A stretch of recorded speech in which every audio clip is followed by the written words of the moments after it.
Okay, we're going to call to order the Wednesday, April 24th, 2013 regular Board of Education meeting. We're going to start with the Pledge of Allegiance, please. Pledge of Allegiance to the flag of the United States of America and to the republic for which it stands, one nation, under God, indivisible, with liberty and justice for all. Thank you. Roll call, please. Mr. Brady. Here. Mrs. Capabianco. Here. Mr. Caponero. Mr. Kisco. Here. Mr. Marola. Here. Mr. Nargi. Here. Mr. Rivera. Mr. Tebow. Here. Mr. Traub. Here. Mrs. Batchelder. Here. Mrs. DeMonico. Here. Mr. Jocelyn. Here. Mrs. Flacco. Here. Mayor Bingham. No student reps. Yes. Thank you. Where? Talent show. Okay. Okay, school community session. The board invites members of the community to speak on topics to be addressed in the agenda or on other topics of interest. Individuals wishing to make comments are requested to fill out the speaker sign-up sheet, including name and address, which must also be stated at the beginning of your comment. The board will not allow comments regarding specific staff members or personal grievances. Courtesy is expected in this limited public forum. The participating time will be 3 minutes per person and 10 minutes overall. Do we have anyone? Yes, we do. Okay. Has everyone gotten an opportunity to sign up? We have 5 speakers. Okay, cool. William Battle.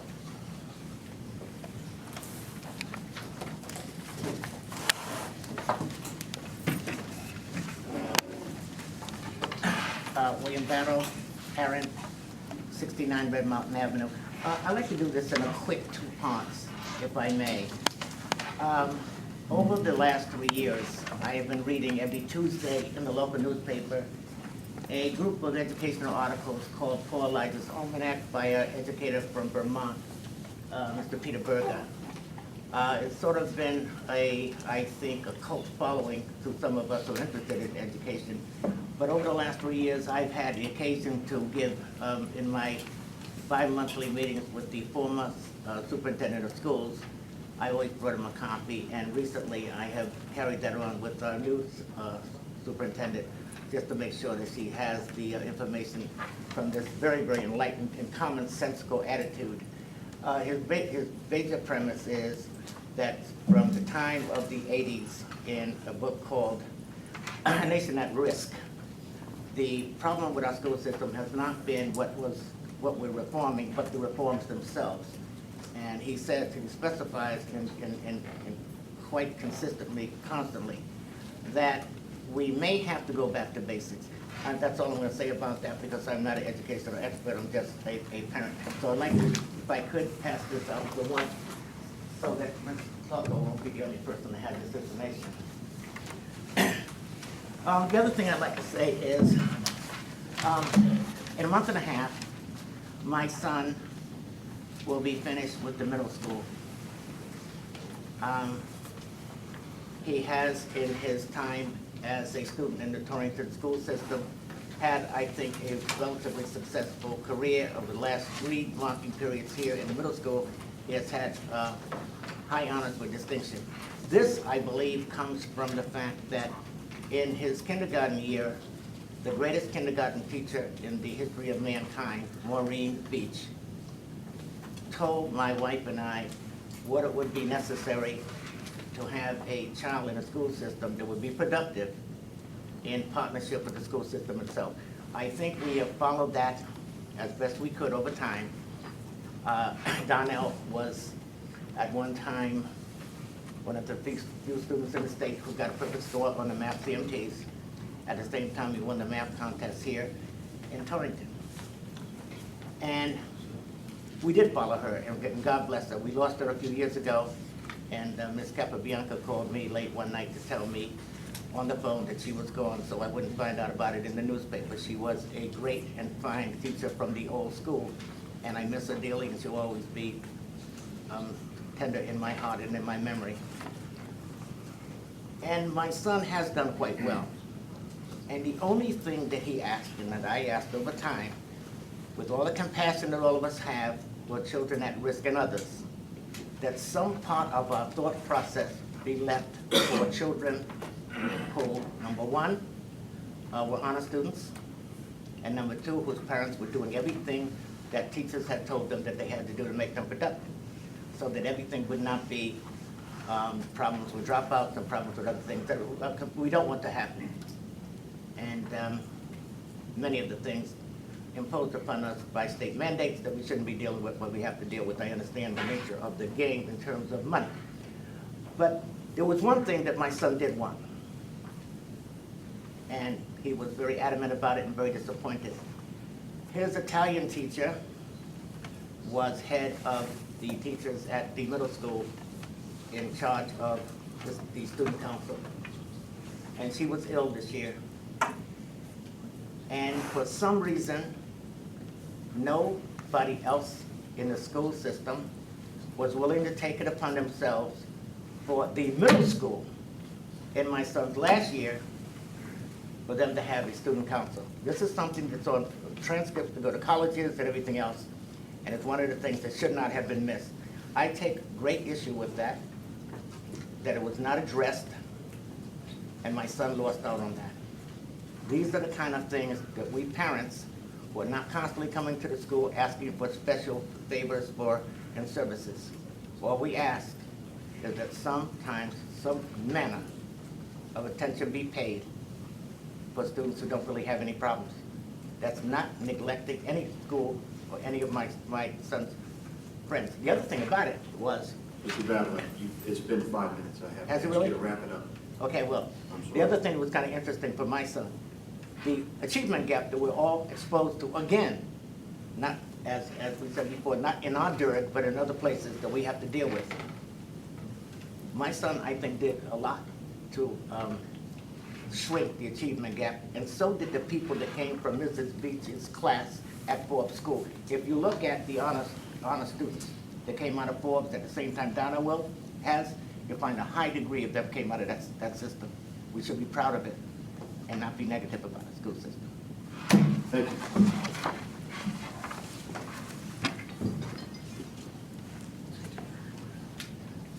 Michael Curry.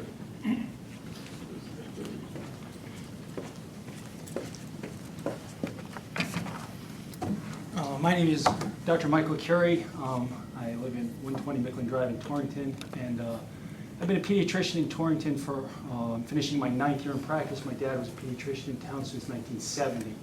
And I take a great pride that I live in this community, I practice in this community, and I came back to this community. And I've been a participant in this community in terms of athletics and academic things my whole life. And tonight the Board of Education is going to hear what I think is the single biggest issue facing the health of the children in our community, which is the obesity epidemic. This cannot be understated how serious this is. And having opportunities in front of you to address this as an issue from an environmental and from a systemic standpoint is crucial to support those of us in the healthcare field who are on the front lines of taking care of the kids in this community. I can't emphasize this enough. The time is now. This is by far the biggest issue affecting our kids' health, their development, their education, and their future, as well as the economic prospects for this area. And I think the very first step is the healthy food certification. I emailed Mr. Traub earlier this week to inform him that the Department of Pediatrics met and uniformly and enthusiastically supports this as a first initiative. And I've been privileged to work on the Fit Together board and with some of the members of this committee as part of resurrecting a school wellness policy that should follow very nicely on the heels of this healthy food certification. So I hope the board shares in the Department of Pediatrics' enthusiasm for moving forward with this crucial, crucial initiative. Thank you very much. Thank you.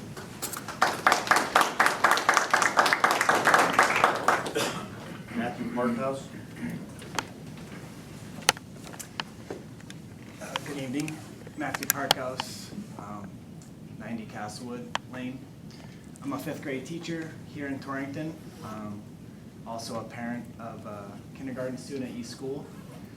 And following up Michael's comments, Just wanted to say that I too am concerned about the obesity problem that we have as a nation.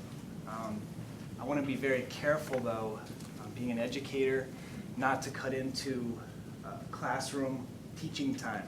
I went to the last wellness committee meeting a couple months ago, and some of the things that were in discussion could possibly come into the classroom and potentially take away from instructional time. So I just want to be careful of that. As a teacher, we need all the instructional minutes to teach reading, writing, and problem solving. The other thing is I'd like to really be careful in terms of the food choices that are being chosen. At Vogel-Wetmore School, we have a grab-and-go program in which the students coming in the morning can grab a healthy snack. However, a lot of these snacks are not necessarily healthy. They have sometimes chocolate milk with 22 grams of sugar. That's close to a Coca-Cola. So we need to take a careful look at that. Also, in some cases, they've had breakfast muffins and cinnamon rolls, and I just don't think that this is necessarily a healthy choice, a healthy snack. So if we're gonna have healthy choices and healthy snacks, I really would like them to be healthy. But overall, I definitely echo what Dr. Curie said, and I agree with most of what the Wellness Committee has been set out to do. And that's all. Thank you. Thank you.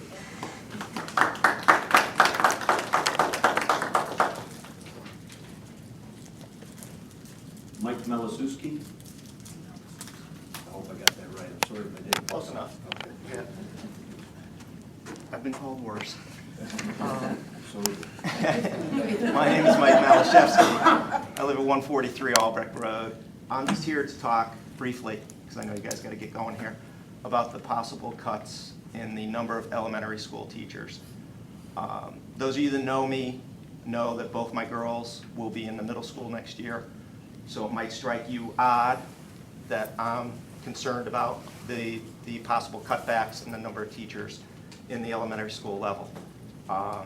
If there's any way somebody could pull a magic, rabbit out of a magic hat to get the money to keep these folks in the school system, I know as a parent, I would greatly appreciate it because of what some of these newer teachers have done for my kids and my family. I set the bar high, as some of you know, and my expectations are high of what I expect from the school system. And I use one particular grade level as kind of my sounding board. And I know that that's one of the levels that's possibly going to suffer under this new budget. And it would hurt all these kids that are coming up behind my kids. So all the 3rd and 4th graders, their class sizes are going to get bigger. You all know this. And it's not a good thing that is going to happen to some of these classes where the teachers won't be able to have control. I know that based on what my kids experienced at East was just, this one particular age group was fantastic. It instilled confidence in my kids. It gave them the self-awareness that they can achieve more than what they thought they possibly could. And I want to see that continued on for all of the students that are behind them. They both have had, their various little setbacks here and there. And the teachers at that particular age group were always there. The administrators were there for my kids. And I think that if we dilute the teachers' time that they can donate or commit to these kids at that age, we're hurting them. We're doing them a disservice. So I don't know what you can do except, try and win Powerball or something. But whatever the board can do, whether it's through some creative negotiations with the unions. I don't know what your contracts allow you as far as leeway, but I'd appreciate whatever you can do to try and maintain those jobs. Thank you.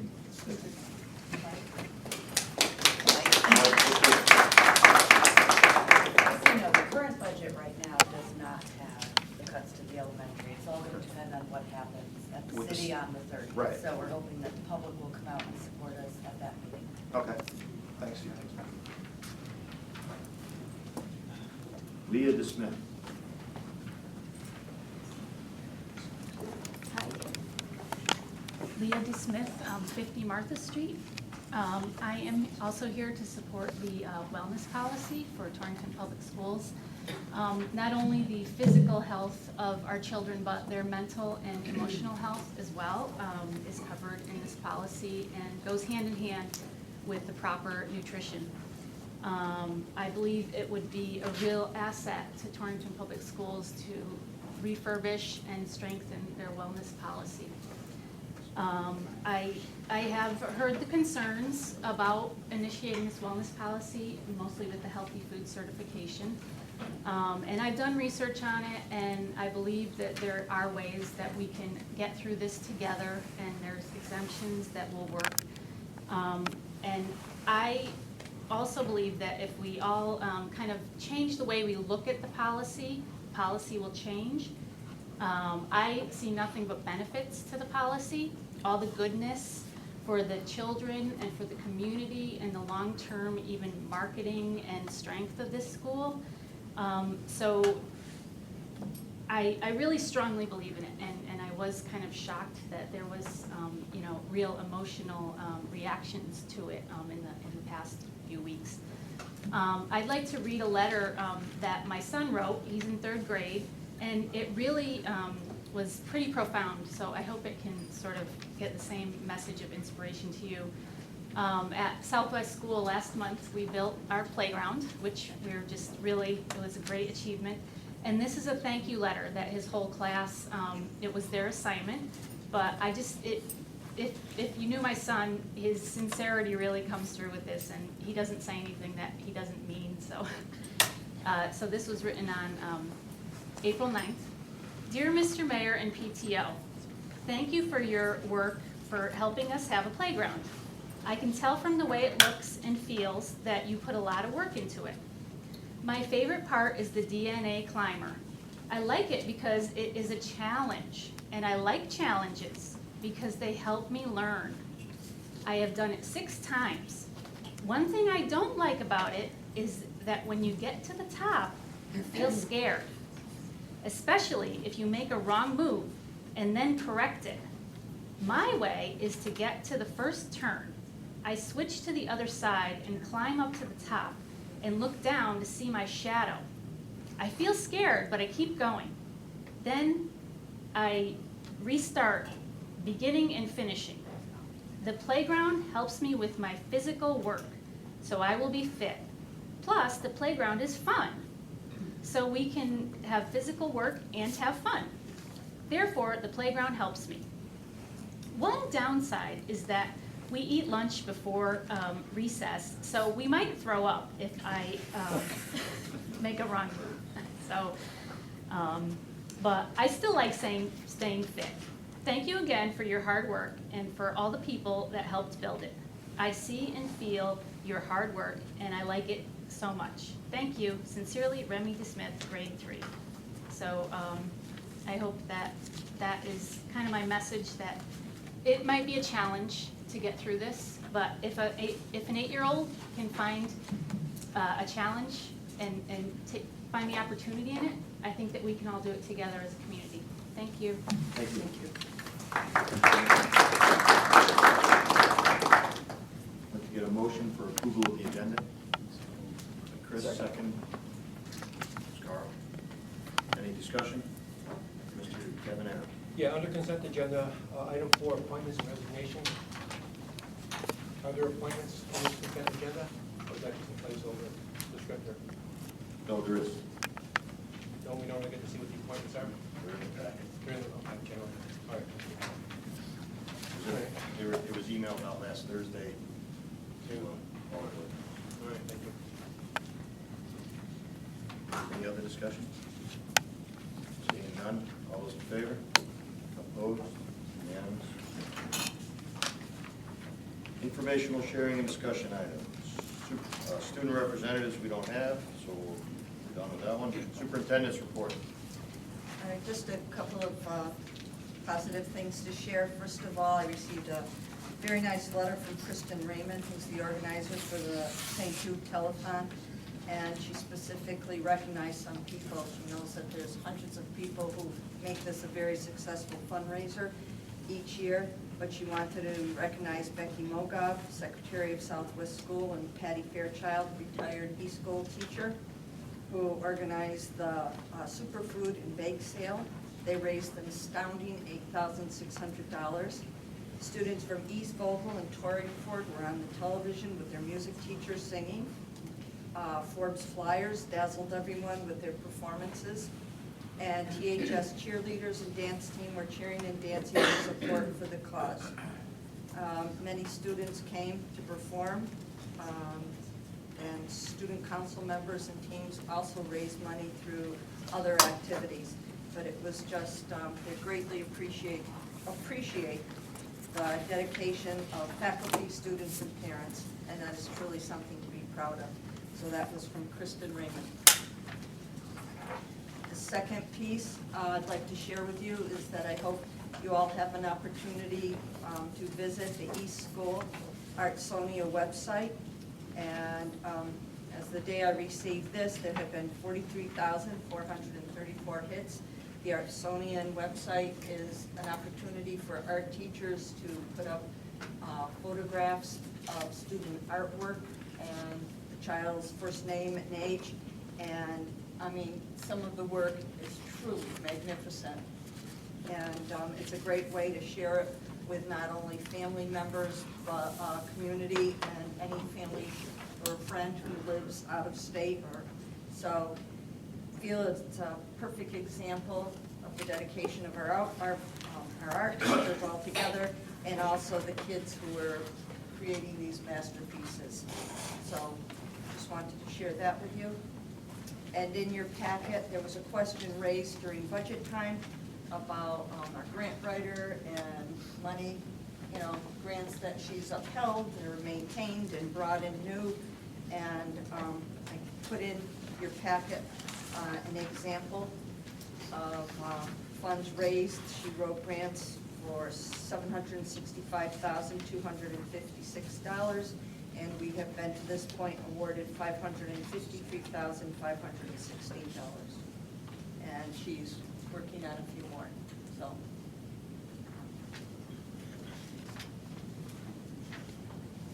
Okay. Next thing, the Next revised thing, calendar. revised calendar. Okay. Given the snow days and that we've had this year, we've had to alter our last day of school. So as you can see, that the last day of school for students will be June 20th. It's a half-day early dismiss, not a half-day, it's an early dismissal. The 21st will be the last day for teachers, and the 23rd will be graduation for our seniors at the Warner Theater.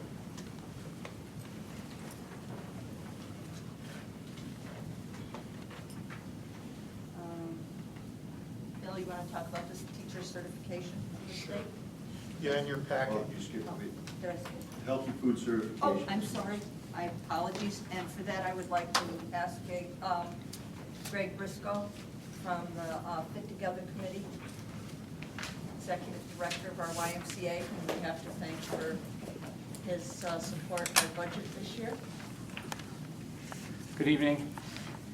Thanks for this opportunity. I'm here representing Fit Together. As you know, this is a group of folks over here that we were formed in 2011 to improve the health of our community through changes in policies, systems, and environment as they affect healthy eating, physical activity, and health education. And in our schools, in our community organizations, employers, neighborhoods, and throughout the city.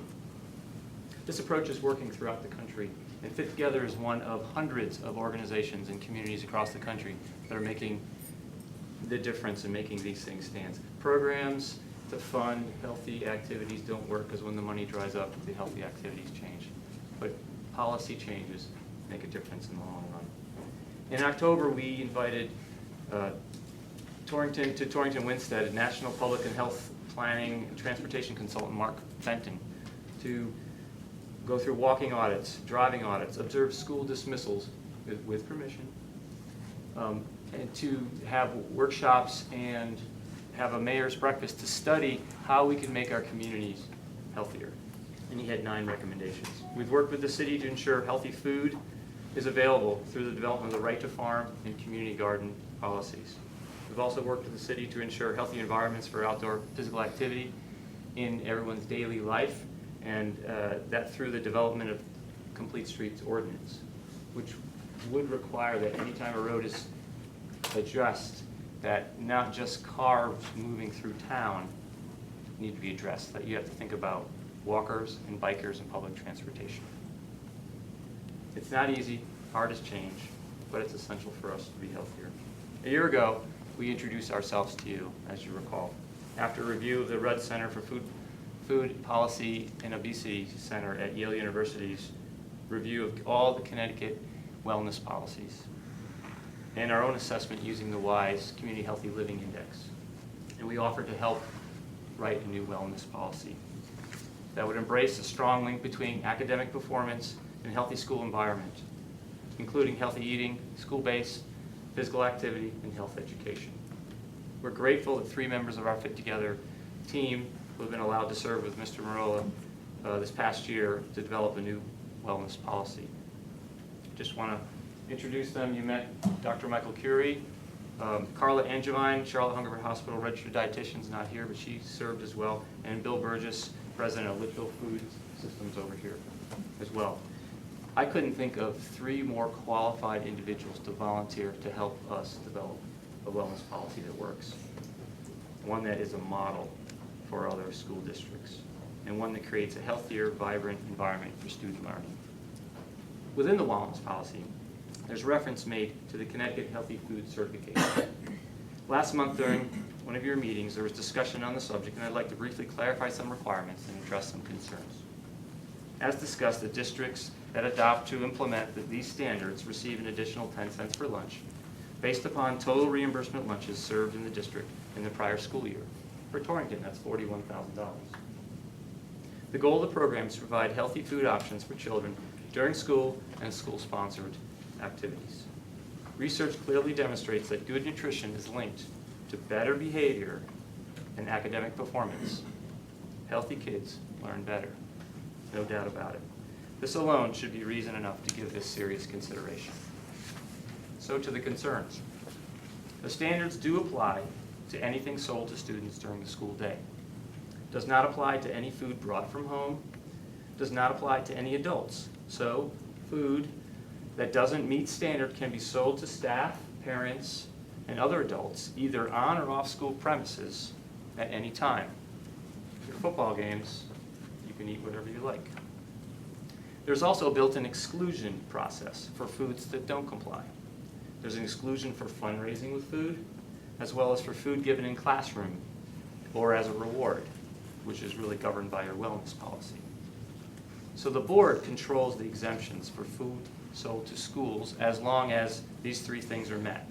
The sale is in connection with an event occurring at the end of the school day or on the weekend. 2, the sale is at the location of the event. And 3, the foods are not sold from a vending machine or school store. So the board could make an exemption and serve fries and cheeseburgers at football games to any student who wants to buy it. It meets the qualification. Bake sales, pie sales, as well can be allowed if the board approves the exemption. Same 3 things apply. Sales in connection with an event occurring at the end of a school day or on a weekend. The sale is a location at the event, and the foods are not sold through a vending machine or a school store. Students can take home fundraising flyers and catalogs and sell foods such as cakes, pies, candies, or cookie dough to anyone off premises. No limitation. They just cannot pick up these foods at school and deliver them to people at home. That would not be allowed. The funds earned through this program will pay for healthy food options that are available to students at school and out-of-school sponsored activities. So at football games, hey, let's have a healthy option for folks, not just candy, fries, etc. 124 districts in Connecticut have adopted this program and are enjoying benefits. There's a 100% renewal rate. Not one has said, we don't want to do this. Torrington is the largest urban district outside of Stamford to not adopt this. For the health of our children and their learning, let's help them develop healthy habits while they're young. We all know how hard it is to change habits. On behalf of the volunteer community organization Fit Together, with representation from the hospital, from the medical profession, from chambers of commerce, nonprofits galore, health departments, city officials, staff, and more, your community, we're dedicated to creating the healthiest community in Connecticut, here in Torrington. We ask you to take the step to adopt the healthy food certification for the next year. Let us join the other 24 districts statewide. Thank you.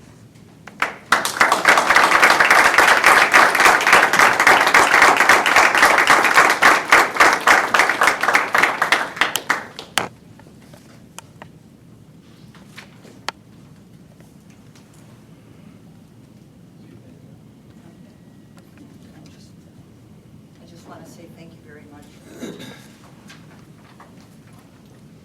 Actually, at the last board meeting, we had voted to not receive any additional information on this topic, so we didn't have anyone here to answer questions. I didn't schedule anyone to answer questions. This was additional, the healthy food certification showing up under action items, because last month was our first read and this month is our vote. The administration had asked for that discussion item to allow the Fit Together community to give us some information on it. Does anybody have any questions for the Fit Together community, or do we want to wait till we get to the action item? Okay. All right. Thank you. Moving on to report on teacher certification. Mr. Johnson. Yes, I'll address that one. You have in your packet a letter dated March 21st to Cheryl Clocko.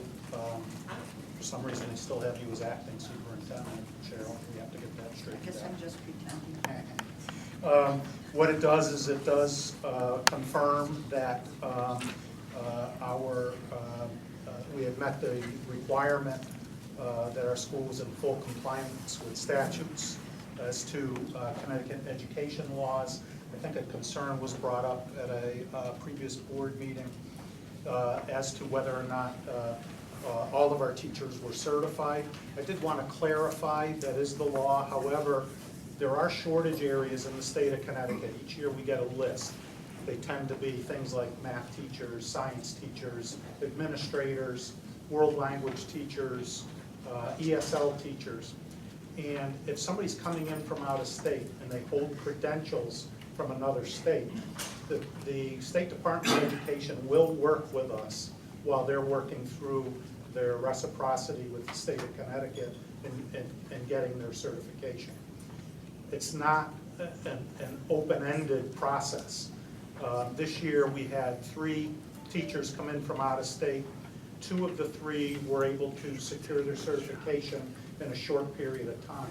There was 1 teacher that was not able to do that, so we weren't able to continue to employ that teacher. It's leeway the state gives us so that we can fill positions that are extremely difficult to fill because of the shortage of teachers in those areas. It requires us to offer them a position and then submit the paperwork, have the superintendent sign off. They then review credentials and either issue a permanent certificate or a temporary certificate to the teacher to work on. But as you can see, we are under compliance as stated by Nancy Pugliese at the State Department of Education. Thank you.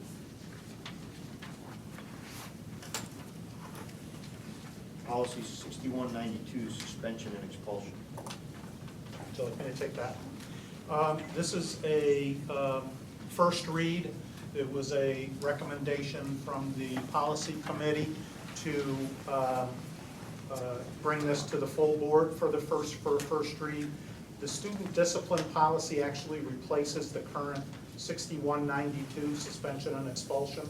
I will not read it to you. As you can see, it consists of several pages and forms. Thank you. Okay. But I will say, and Dan chime in, the committee, or I'm sorry, Alan, Dan, you were there too. The committee endorses this because it brings us up to date with definitions, with laws pertaining to suspension and expulsion. We've run it by the administrators. They like it because it's very directive and covers just about everything they deal with. It is compliant, and it is there is some fidelity with our student disciplinary plans in their handbooks, and it was recommended that we bring this forward. This was a policy model supplied to us by Shipman Group. First read. Typically on the policies, you get first read. Anything comes up, we talk about it next meeting, and then if the board feels they want to make a motion to adopt it, we can do it at that point. There is no vote tonight. This policy, I think, no? Much needed. Do More we have- comprehensive. Do we have any discussion on this item? Yeah, I do. Is this,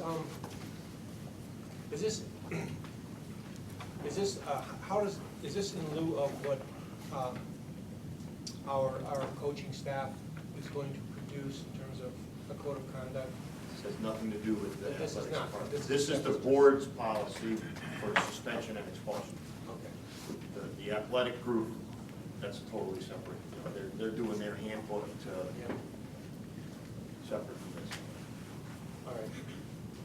Because in this policy then, which does address I mean, clearly it's touching on a lot of the same sort of legal issues here, you know, what kind of authority do we have off campus, activities off campus. Is there anything currently in Torrington? Do we have, like other school districts, where by state, is it state mandate or statute that requires a felony where students who are in a public school district are accused of felony, not proven, but just accused, that they have to report to? Is that reporting process in place in Torrington? It is, correct? The any police felony department that happens- notifies the superintendent. And then what is required at that point for the superintendent? Do you have any state mandates for the superintendent to report down to the principal? No, I go to policy, board policy, and then to the handbook for the secondary education or elementary education. And if we believe that this is, could be a disruption to educational process, or if we feel that students are in danger, then we suspend. Yeah. Move to expulsion if we, you know, Right, after right. we do our investigation, we have 10 days to suspend, to conduct our. Yeah, I get that, and that has very serious, obviously, legal consequences and restrictions mandated by the state. My concern is that, does this board want to take up the issue that, like other school districts, where there is in their policy then, the state requires police to report to the superintendent that a student in your school district has been charged with a felony. Other school districts have taken a further step to require that the superintendent then report to the principal of that school where those students are. And then any felony count against a student, that student or students are then immediately suspended from extracurricular activities they may be involved in until such time as that felony has moved through its legal process. You lose your right to be on a team, to being in a theater group, to be in a club. And then it takes discretionary power out of the superintendent's and principal's, purview, and basically becomes the board.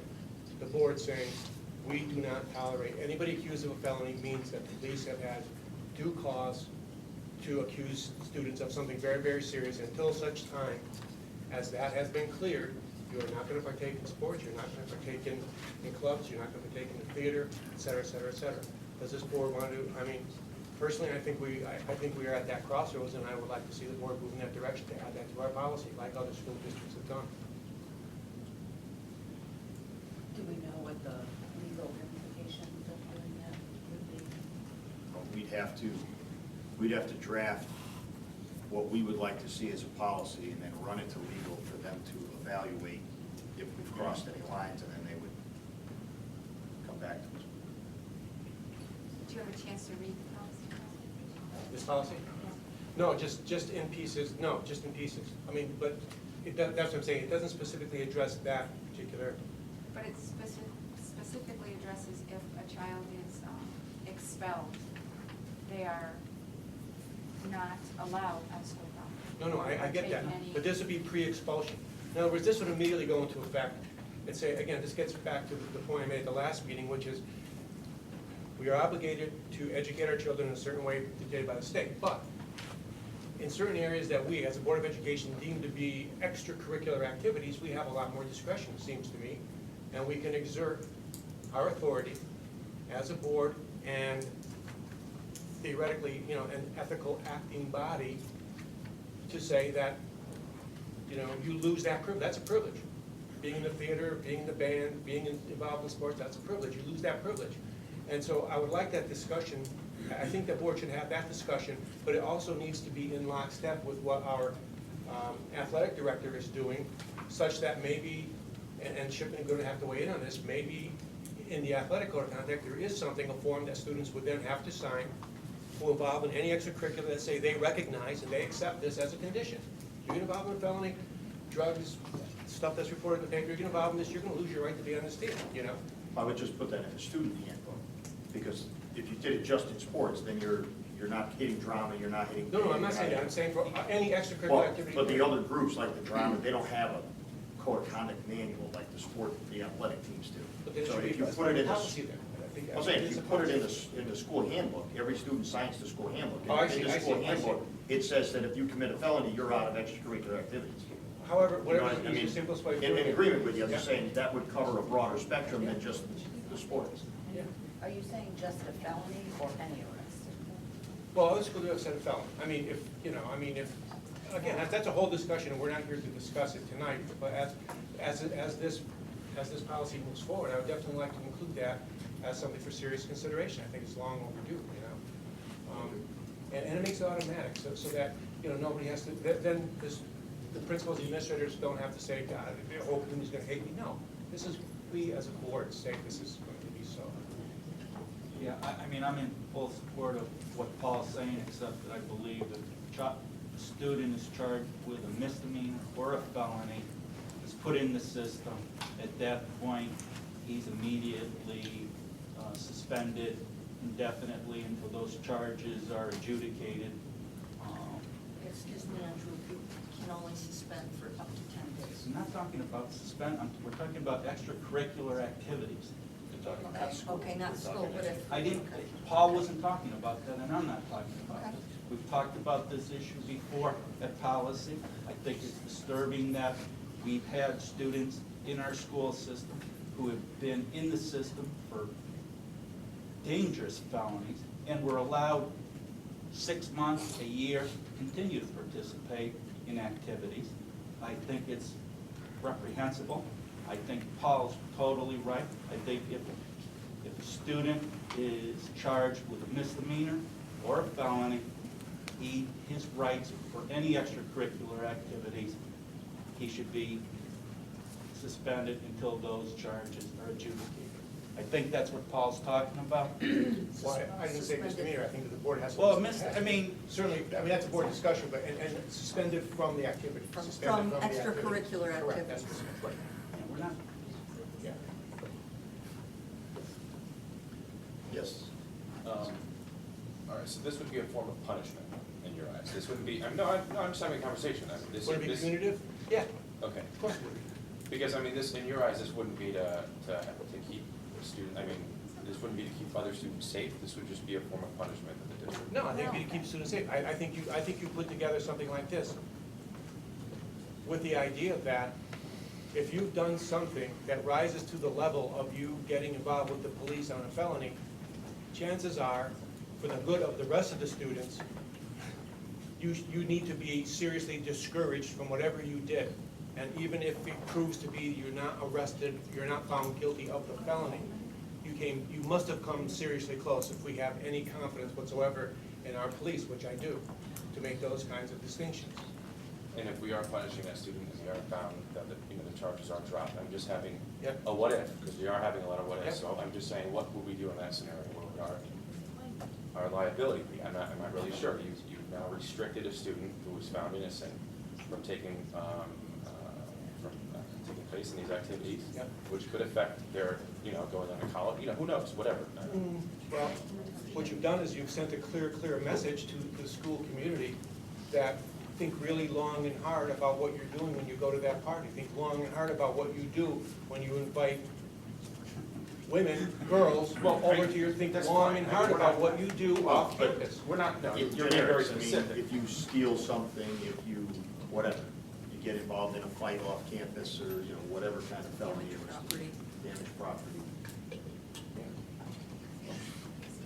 I'm not saying I feel one way or the other, I'm just saying what if, that's all. I don't know how I would actually feel about it, but, what if? Well, let's take a straw poll, see if we have interest in pursuing this in policy and holding up 6192 to add this. John? I think they have a good point on that side of the table. I would like to hear more and talk more about it. So, Oh, I'd like to hear more and talk more, absolutely. Why I took you as I mean, do you want to move 6192 forward and have this continue? I was gonna say, this We should can be a always separate revise. conversation from. Yes, we're not discussing tonight, that's not what you're asking. Well, I'm saying, we have a first read on 6192 to update our expulsion and bullying policy to the current standards and definitions. Do we want to put that in place while we're having the discussion? And then we can revise a policy at any time. I mean, it can be revised next meeting if we want to. But we can move this first read forward, or do you want to see this policy expanded to encompass that? What is your intent, your suggestion? I think, how do you feel, I think it should probably go back to policy for this to be included, right? Or do you not, do you want to just deal at the full board level? I would Just leave it at the full personally, board level? I would like to move Sure. this forward I'm and fine. then have that separate discussion. I would prefer And that too. it can always be added. Yep. Okay. That's my feeling. I wouldn't think that that would be part of suspension and expulsion, but regarding our extracurricular activities. Because these kids could be getting arrested for a felony and possibly not being. Yes. Okay, fair enough. So I'm thinking that's separate to the suspension. Then why don't you add that as a separate discussion then? Right, and that would go back to where Paul was stating, in the handbook, if it's in the handbook that every person signs and accepts, that as soon as it happens, it's a school policy, so we could make an extracurricular policy. Yeah. To address a non-school related, a non-curriculum I think it's related. absolutely time we had that discussion. Whether we approve it or not approve it, it's So, absolutely time we had that so discussion. we'll move this forward as a second read Yeah, next time. that makes We'll sense. start, That makes sense, we'll yeah. start the discussion in policy of setting up A new policy. a new policy on that. Okay, fair enough. Just one more question Yes, on this one. absolutely. Is the agreement part of the policy? Yes. I wouldn't be in support of an agreement attached to the policy. I think the board has the ultimate responsibility, and I'm not in favor of agreements without the board having any information about what the students did or didn't do.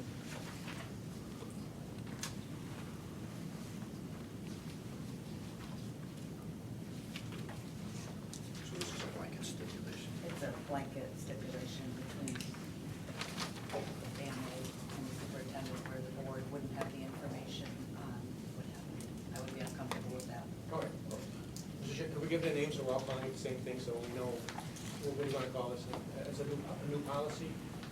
Yeah, this is, Call it anything, To a working replace. title. this is to replace policy 6190, or update policy 6192. Okay, thank you. Okay. And in the policy, in the back of the policy, there is a sample stipulated agreement between between the superintendent and a potentially expelled student that would set up terms for tutoring.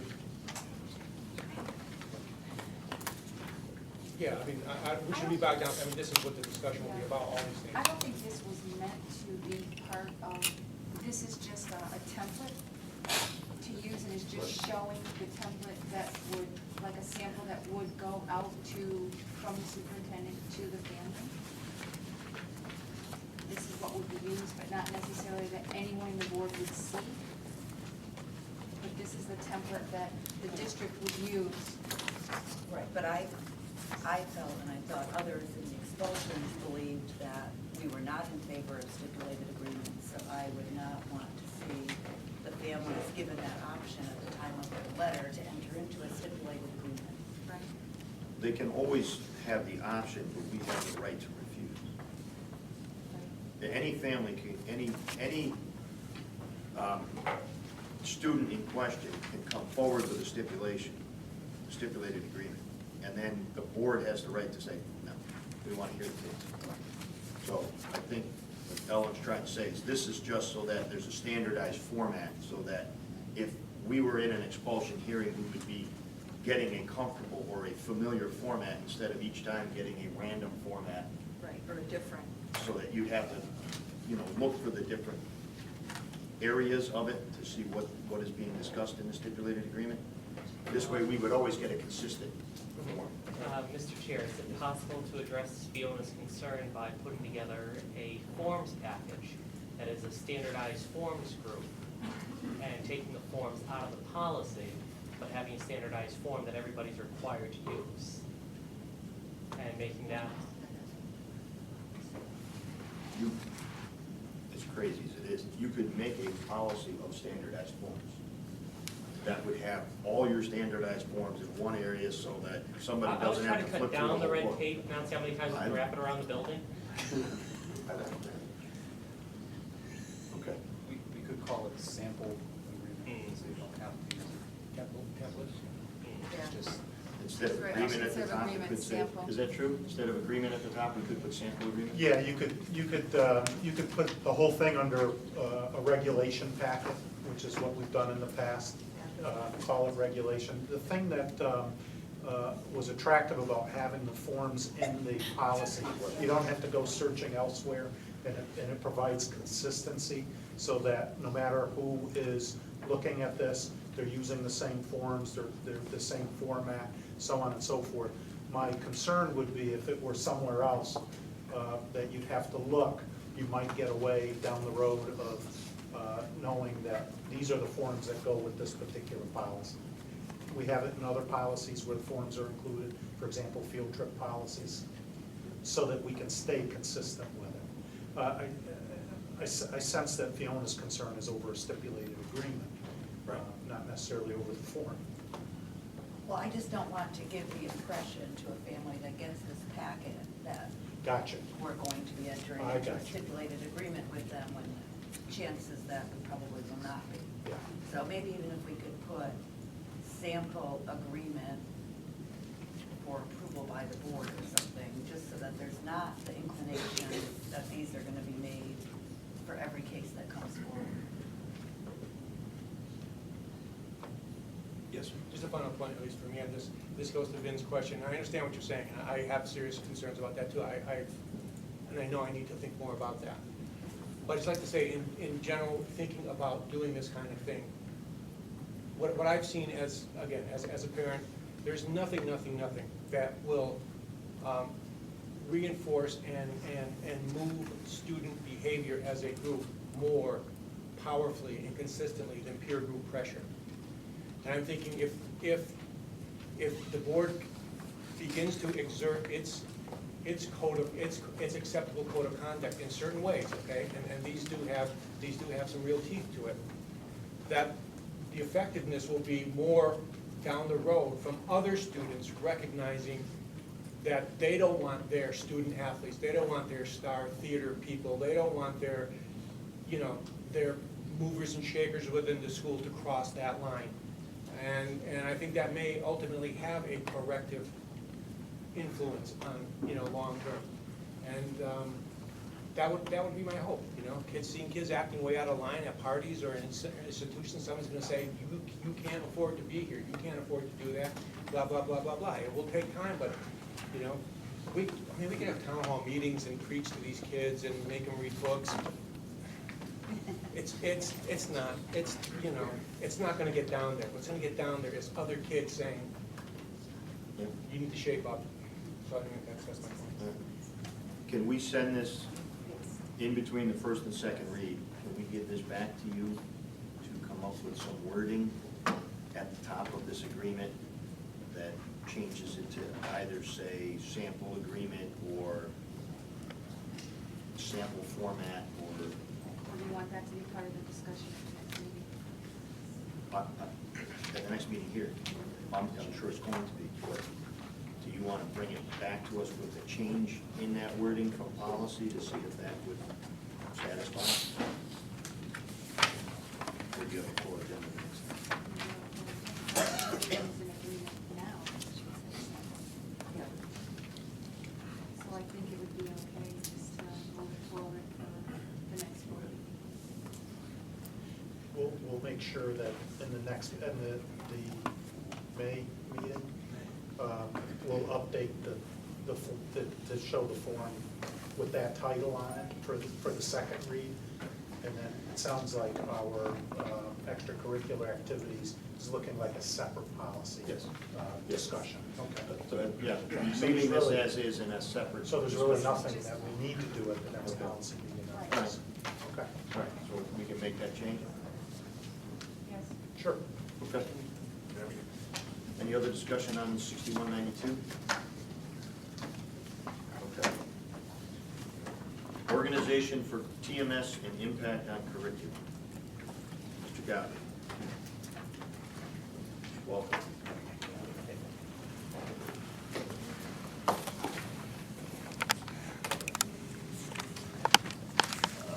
In your board packet, there's a 4-page document that has some data that supports the reorganization of world language at TMS that was openly shared with Chris in the subcommittee for budget, with budget season.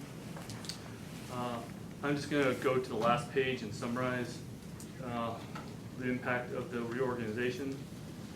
First of all, let me say that the numbers that we utilized, they were taken into careful consideration of what to do best for all students at Torrington Middle School. We have the restriction of the world language will address the need of an additional team in the 8th grade and not depleting the current teams we have in 6th and 7th grade. Believe me, I would love to be able to say to you, I need $180,000 for 3 more teachers to make another team in 8th grade. But I tried to be responsible and respectful in regards to bringing you a reasonable budget request without having to play any games. By reorganizing the world language program and adjusting 2 part-time positions, we will be able to increase sections of Italian in 6th grade to 2, increase 8th grade sections by 3, increase Spanish for 7th and 8th graders to 18. Now granted, that will be in Unified Arts, which will be a 60-day rotation. But from those rotations, we will also find a cohort of students based on performance and aptitude by the teachers and recommend them for a year-long course in 8th grade, which will enable them to hopefully enter high school at a level 2. Also, we will be able to roll into 7th and 8th grade a new class that we have in 6th grade, which is reading and writing in the curriculum areas, where it focuses on the Common Core across all content areas. We currently don't have that in 7th and 8th grade, and that's where we're moving it into for next year. And world language enables, by reorganizing world language, enables us to do that for all students. The students who would take the cohort in 8th grade for Italian or Spanish would be dismissed from that RICA class. That would be with the class they missed. If you have any questions, I'm more than happy to answer any that I can.